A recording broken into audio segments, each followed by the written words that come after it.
Қазақстанның бүкіл қалаларынан келіп жатыр. Қызылорда, Өскемен, Алматының өзінде жақын болғандықтан көп келеді. Бағасын 240 мың деп.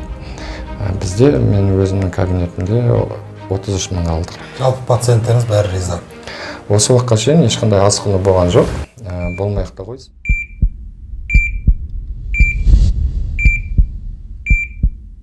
Қайырлы кеш, құрметті көрермендерім. Бүгін балалар және ересектер дерматовенерологы және дерматокосметолог Ахан Сапарұлымен үшінші түсіріліміз. Алдағы тақырыптарда жыныстық аурулар және тері аурулары талқылаған боламыз. Егер де ол видеолар сіз көрмеген болсаңыздар, сол видеолар көруге де сіздерге кеңес беремін. Ал енді бүгінгі тақырыбымыз терінің қатерлі және қатерсіз ісіктерін талқылаймыз. Ахан Сапарұлы, осы терінің қатерлі ісіктері және қатерсіз ісіктері, ол енді папиллома дейміз, кандилома, моллюск және не болса әшейін қалдар, бұлар біреу туа пайда болады, біреу жүре пайда болады. Осылардың жалпы пайда болу себебі неде? Қайырлы кеш, YouTube көрермендері. Қойған сұрағыңыз жөнінде деп ойлаймын. Өйткені теріде өздеріңіз күнделікті өмірде көріп отырсыздар. Жаңа айтқанда папилломалар кездеседі, кандиломалар және басқа да көп түрлері бар. Тері ауруларының ісіктері олар екіге бөлінеді, біреу қатерлі, біреу қатерсіз деп. Негізі қалыпты жағдайда теріде ешқандай да ісік болмау керек. Не қатерлі де, не қатерсіз де.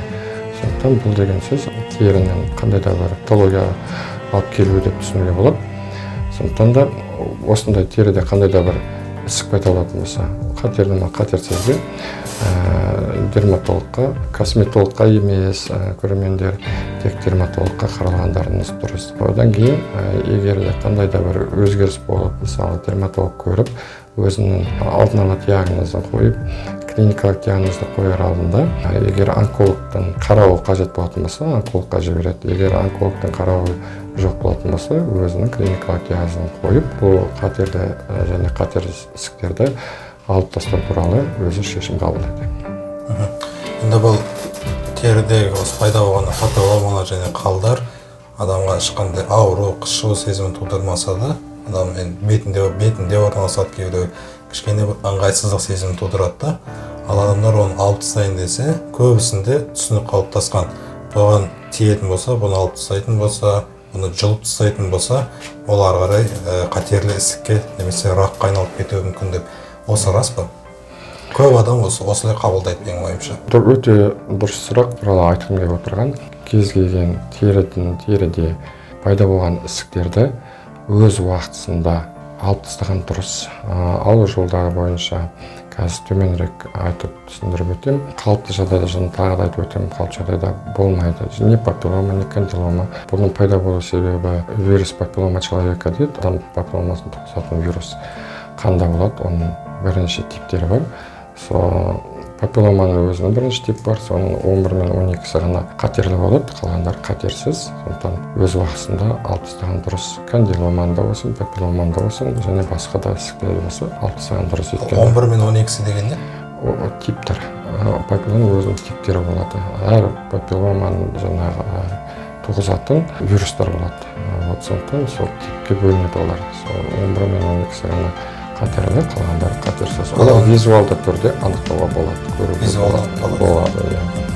Егер өсіп жатса, папиллома тез арада өсіп жататын болса, өзінің түсін құртса, және де адамға дискомфорт создавать етсе, қышу сезімі пайда болатын болса, тез арада дәрігерге көрініп, дерматолог дәрігерге көрініп, алып тастаған дұрыс. Қазір техниканың дамуына байланысты папилломаларды негізі не только жай ғана папиллома емес, соның ішінде сүйел болсын, кандилома болсын, бірнеше емдеу тәсілдері болады.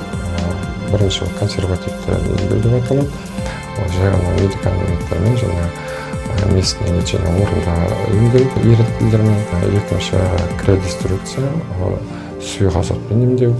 Үшінші электрокоагуляцияны да көріп тұрғандай осындай аппараттармен емдеп алып тастауға болады. Төртінші лазермен медицинада осылардың барлығын жасалынады.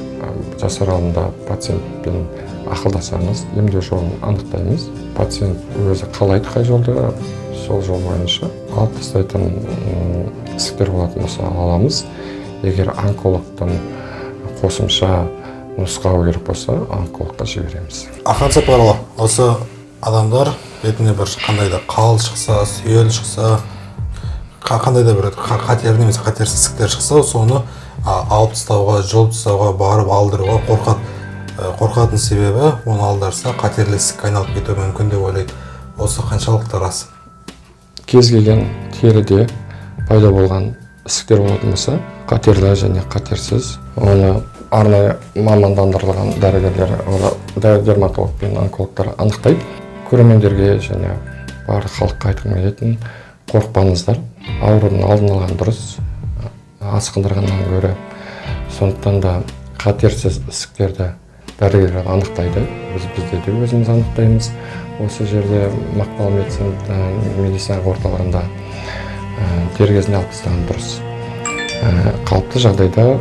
Қалыпты жағдайда ісіктер болмайды, қатерлі де қатерсіз де.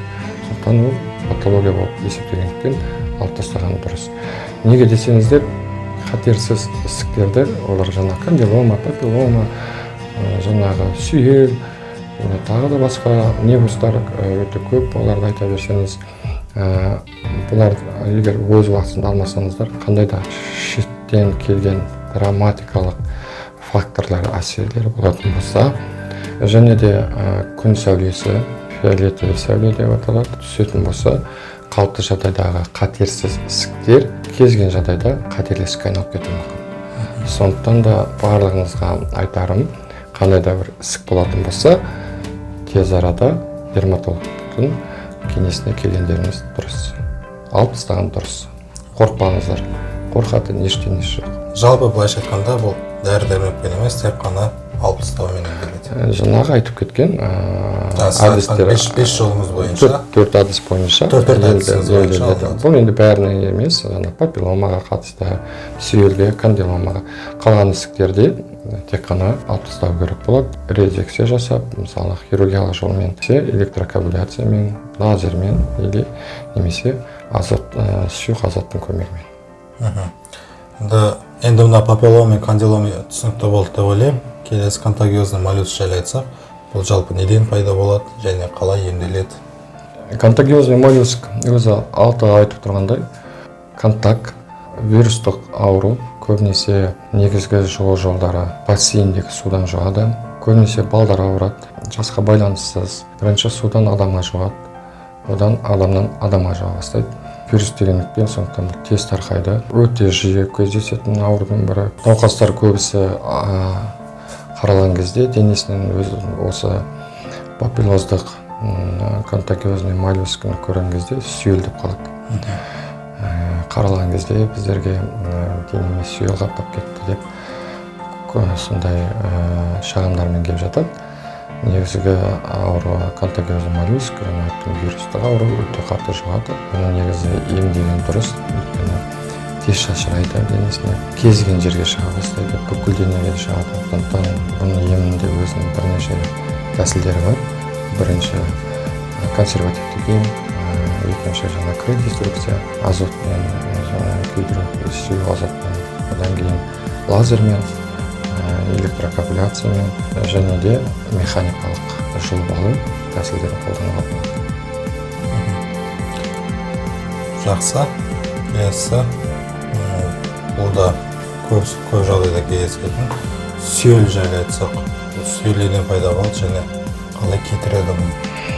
Енді сүйел тоже айтылған аурулар сияқты кез келген жерге шыға береді. Бұны туғызатын вирус папиллома человека дейді. Адам папилломасының вирусы тоже вирустық ауру. Бұл да тез жұғады, шашырайды. Бұның да көптеген түрі бар. Алақандық, табандық, қарапайым сүйел деп, вульгарный сүйелдер деп бірнеше түрге бөлініп жатады. Бұның да емі контагиозный моллюсты айтып кеткендей 4 түрлі еммен емделеді. Контагиозный механикалық жұлып алу болса, бұда ол механикалық жұлып жүрілмейді, қалған тәсілдердің бәрі қолданылады. Дер кезінде алып тастаған дұрыс. Өйткені бұл жаңағы айтқан осының алдындағы папиллома болсын, кандилома болсын, жаңағы осы айтып отқан сүйелдердің бәрі қатерсіз ісіктерге жатады. Егер асқындар болатыныңыз болсаңыз, кез келген уақытта қатерлі ісікке айналып кетеді. Сондықтан аурудың алдын алып, өз уақытысында дәрігерге қаралып, емделу тәсілдерін анықтау керек. Келесі қатерсіз невус және қатерлі невус, немесе қарапайым тілмен қалдар деп айтады. Бұл қалды кез келген адам көрген. Бұл кейбіреуінде туа пайда болады, кейбіреуінде жүреді пайда болады. Дұрыс айтасыз. Енді бұл қатерлі мен қатерсізді қалай ажыратады, және бұны алып тастауға болады ма, болмайды ма? Дұрыс сұрақ. Осы көптеген пациенттер келіп жатады. Мына менде туылған қал, кейін пайда болған қал деп айтып жатады. Бұны алмаймын, алуға болмайды. Егер алатын болсақ қатерлі болып кетеді деп қатты қателеседі. Маман ретінде айтарым, кез келген қал дәрігер көрген кезде оны өздері де көрінеді, екіге бөлінеді, қатерлі қатерсіз деп. Оны анықтау дәрігерге қаралған кезде анықталады. Егер түсін өзгертіп, немесе жан жақты болып жататын болса, өсіп кетіп жататын болса, немесе қанайтын болса, немесе тез арада өсіп алатын болса, қалыпты жағдайдағы қатерсіз ісіктер қатерлі ісіктерге айналып кетуі мүмкін. Сондықтан да бұл невустың өзінің бірнеше түрлері болады. Оның 5 түрі қатерлі, 5 түрі қатерсіз. Сондықтан қандай түрі болса да дер кезінде алып тастаған дұрыс. Мынау қазір суретіміздегі бұл қатерсіз ісіктің бір түрі. Дұрыс айтасыз, папилломатозный невус, фиброэпителиальный невус деп бөлінеді. Бұлар да қатерсіз ісіктерге жатады. Нейроэпителиальный невус деген бар. Енді қатерлі ісіктердің де өзінің түрі көп. Атипиялық невустар деп бөлінеді. Голубой невус деген. Мына невус қатерлі невус, иә? Бұл қатерлі, мына шет, байқап тұрсаңыздар, шеттері тегіс емес. Және ұзындығы мен ені бірдей емес. Қатерсіз ісіктердің барлығы бір қалыпты болады. Ұзындығы да, ені де бір қалыпты болады. Егер ұзындығы, ені өзгеріп жататын болса, түсі өзгеріп жататын болса, және тез өсіп кететін болса, тез арада қаралған дұрыс. Сондай жағдайға келтірмес үшін қатерсіз кезінде дәрігердің көмегіне қаралып, дер кезінде алып тастаған дұрыс. Өйткені жаңа айтып өттім, кез келген ісіктерді, қатерсіз ісіктерді травматикалық, механикалық факторлар және де күн сәулесі тез алып келеді қатерлі ісіктерге. Сол қатерлі ісіктерге айналуы мүмкін. Бұны алып тастаған кезде, бұны алып тастау бұл да травматикалық жолмен алады. Бұл травма дегеннен кейін бұл одан көбейіп кетпейді ме? Метастаз беріп дегендей. Жоқ, егер алдын алса, қорқыныш түсірмес жоқ, кез келген ісікті алған дұрыс. Мұндай ісіктерді, қатерлі ісіктер болса, оны онкохирург алады, иссечение деп кесіп, онкохирургтар алып тастайды. Ал мынау қандай невус? Бұл миелоцитарлы невус деп аталады, немесе орысша айтқанда голубой невус. Өте қатерлі ісіктердің бірі.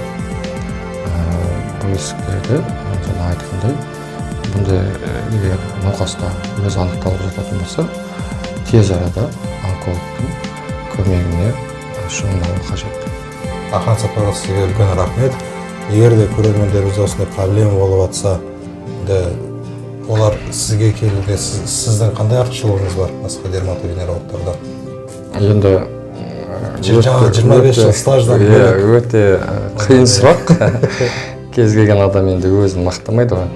Оны пациент көреді, еңбегін. Пациенттеріміз әр врачтан, әр дәрігерден ерекшеліктерін байқайды. Біз өзіміздің кемшілігімізді, артықшылығымызды көрмейміз. Адам баласы сондықтан солай жаратылған. Енді бізде ауылда өскен қара баламыз, ауылда тудық, ауылда өстік, оқуды бітірдік, маман болып істедік. Сондықтан ауылдың жағдайын білгендіктен мен осы өзімнің жеке кабинетімді ауылдық жерде аштым, Өтеген Батырда. Менде ешқандай басқа дәрігерлерден ерекшелігі жоқ. Тек ерекшелік біреу ғана деп айтуға болады.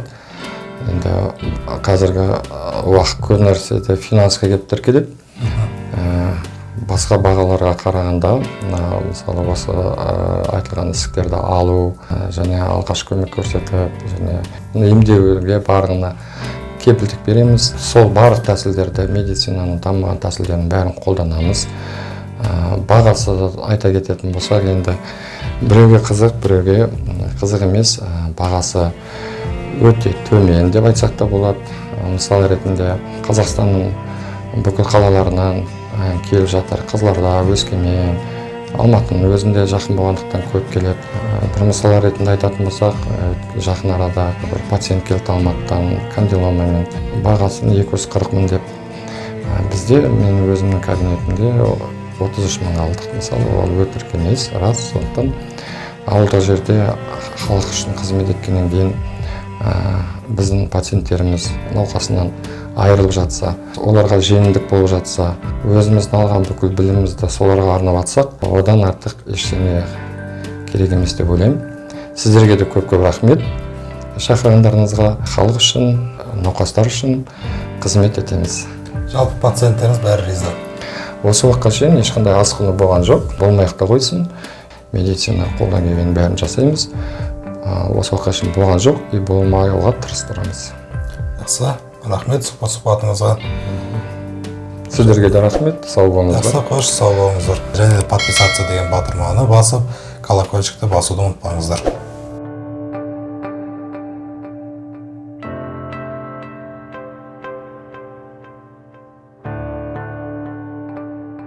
Енді асқыну, енді бәріміз адам баласы болып өзіміз гарантия береміз. Не дейді гарантия дегенде? Енді сізге тағы бір қоятын сұрағым. Сіз именно